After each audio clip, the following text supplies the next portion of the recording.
hope you all are doing well. This is Deepa and today we will be discussing about landslides.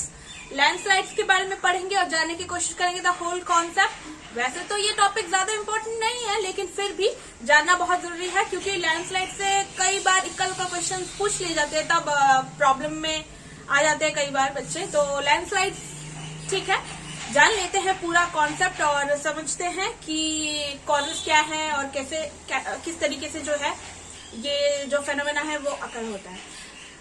Let's get begin with our topic today, but before I start the session, if you are new to my channel, please channel को subscribe कर देना और सभी के साथ share करना मत भूलना। देखिए, लैंडस्लाइड एक ऐसा फेनोमेना है जो कि इंडियन नॉर्थ हिमालयन रीजन में पाया जाता है।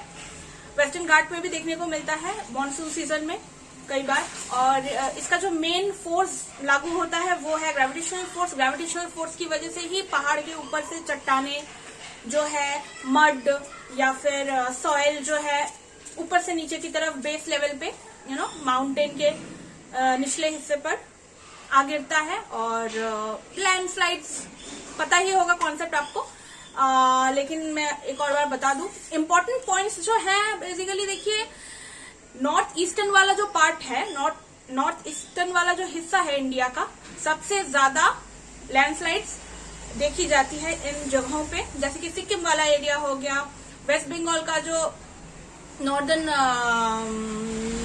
दार्जिलिंग वाला एरिया हो गया, या फिर आप कह सकते हैं कि जलपाईगुड़ी में उतना नहीं होता लेकिन फिर भी कई बार देखा जाता है। एंड दार्जिलिंग में ही सबसे ज्यादा, दार्जिलिंग डिस्ट्रिक्ट में ही सबसे ज्यादा लैंडस्लाइड जो है आपको देखने को मिलेगा। पूरा नॉर्थ ईस्टर्न एरिया जो है ये कवर करता है ये जो लैंडस्लाइड है। एंड वेस्टर्न घाट में भी मानसून के टाइम पे आपको देखने को मिलेगा।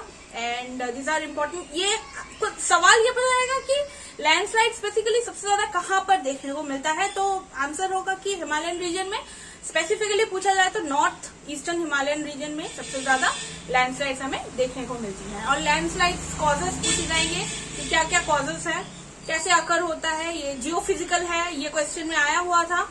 Basically this is a question की किस टाइप का हजार्ड है, so this is a geophysical hazard, ये आपको याद रखना है। So that's all for today. मिलते हैं नेक्स्ट सेशन में, और तब तक अपना ध्यान रखिए और सेशंस कवर करते रहिए। And will meet soon. Bye bye, मिलते हैं नेक्स्ट सेशन में।